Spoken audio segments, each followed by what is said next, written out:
Good morning, world. Came out here right away and I started channeling. I've been doing that a lot the last yesterday and today, and I want to share with you what came forward. It's pretty cool. I'm still kind of channeling it, but I wanna share it. So what came forward was how when you create boundaries, it's not a punishment to yourself. It's not a punishment to that other thing or person. It's basically a doorway to peace. Because you know that if you indulge in that certain, whether it be a thought, a feeling, a person, a situation, an activity, if that thing is creating more damage in your life, then you need to set a boundary, and set a boundary with yourself. And having that boundary that you set, whether it's, you're gonna only think about things, or you're not gonna think about things that way, or you're going to allow yourself to redirect the thought into something more positive or something more productive, or bring it back to yourself. It's peace. And it comes from basically accepting people, situations, and yourself as you are. So the next part is pretty cool. So then when I was channeling acceptance, I got this. Like, it's trying to, you have a bunch of tools in your toolbox. And the metaphor, like the tools, the toolbox represents your life. And the toolbox, or the tools, represent all the different people and lessons that you've learned in your life. And specifically when I was channeling for me, my toolbox was like the people in my life. And so when you're trying to say, you're going through a difficult situation, or something's happened in your life, and you need to find a way to get through it. You have to go to your toolbox and look at all the different tools that you have in your toolbox, because they represent the support and the help that you're going to get you through that. And you also, like, you yourself are in your toolbox. And if you need to hammer a nail into something, why would you go towards the spoon?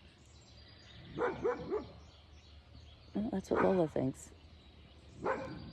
The spoon is not going to get you the end result. So why would you choose the spoon? It's not that the spoon shouldn't be in your toolbox. The spoon isn't designed for hammering. The spoon is designed for scooping, or spreading, or measuring. That's what that spoon is designed for. So why in life are we choosing the wrong tool? If you go towards the spoon to try to hammer a nail, what is that like? Can you just picture that in your mind? Like, it's comical. And even if it's a big, strong spoon, you're still going to struggle. That spoon is not designed to do that task. So why would you even consider going to that spoon to be used as a hammer? Why would you not just go to the hammer? You don't have, it's right there. It's designed, that hammer is designed to hammer nails, or to remove them, whatever. It's just kind of funny, because I think I think that's what I may have been trying to do in my life, is use tools in my toolbox for the wrong project. And think about all the people in your life. Those are your tools. And each one is a part of your life team if you choose to have them in your life. And not every tool in your life toolbox, not every friend or person in your life is going to be able to support, understand, and be there for you the way that you need them to all the time. If that person can't or isn't helpful for you, then why would you go to them, for the support that you need? Why would you go to them to help you with that situation? It's not that they're not a good person. It's not that they don't deserve to be in your life.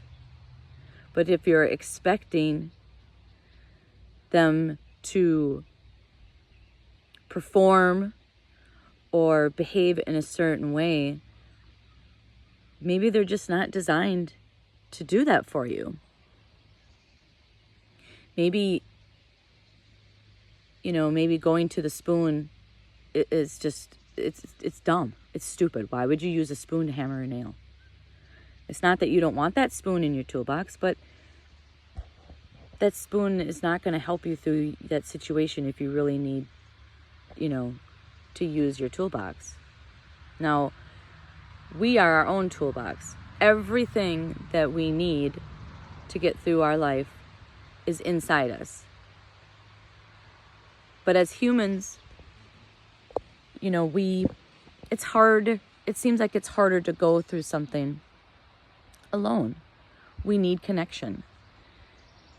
We need support. We need, to feel loved and appreciated. And so sometimes just having those people in your toolbox, it helps get you through that situation a little less lonely. And if sometimes you have to just do it by yourself. Sometimes you have to just do it by yourself.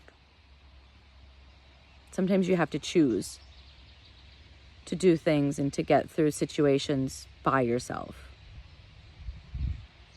Because that's where growth is. And the more you can rely on yourself, the more you can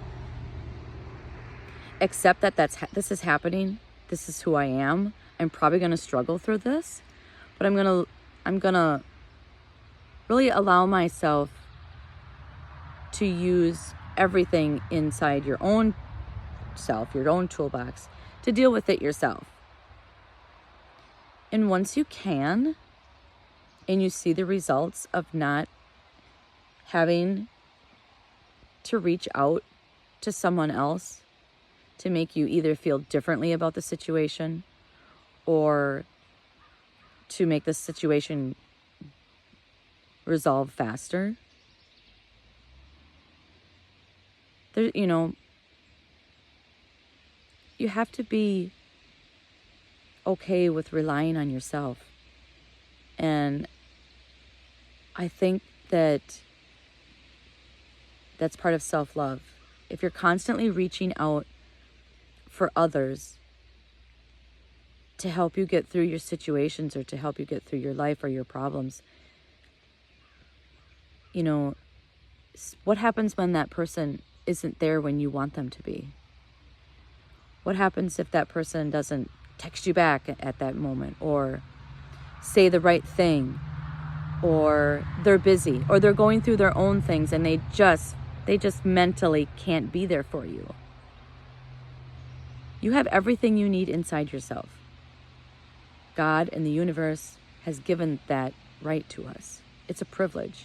It's a right. It's a craft. It's a gift. And to not accept that and to not utilize what we have been given in our bodies, in ourselves, in our minds, in our hearts is an insult to the universe. And we are a part of the universe. So why would you want to insult yourself? That doesn't feel good. So the message here today is look inside your toolbox.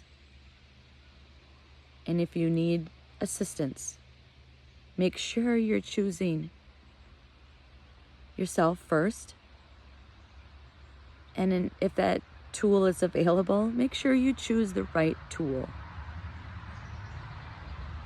That's my message. Have a great day.